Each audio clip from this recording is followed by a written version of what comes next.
এই কোরআনুল কারীমের প্রত্যেকটা কথাকে আল্লাহ পাকের এই বিধানকে রাষ্ট্রের প্রতিটা স্তরে সচিবালয় থেকে মন্ত্রণালয় থেকে শুরু করে একেবারে সংসদ ভবন পর্যন্ত কাজে লাগাতে হবে, ঠিক কিনা বলেন? সেটা যদি না হয়, এই কোরআন শরীফ শুধুমাত্র কেউ মারা গেছে আর মারা যাইলেই একেবারে কোরআন শরীফের মধ্যে ধুলাবালি পুড়ে আছে আপনার ঘরের মধ্যে, এই কোরআন শরীফটা সেদিন নামাবেন। এই জন্য কোরআন নাজিল হয় নাই।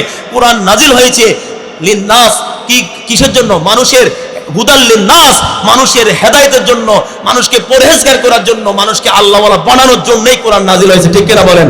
আর যারা কোরআন শরীফের বিরোধিতা করে, আমি তাদেরকে সাবধান করে দিতে চাই, আল্লাহ তাআলার এই কোরআনের একটা অক্ষর, একটা হরফ, একটা নুকতা পৃথিবীর ইতিহাসে কেউ বিকৃতি করতে পারবে না, লাড়তে পারবে না, ঠিক কিনা বলেন? কথা ঠিক কিনা? এটা কি আমার কথা?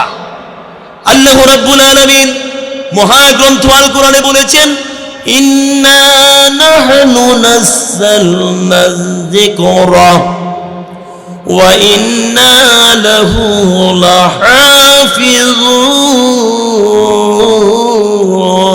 বলেন আল্লাহু আকবার।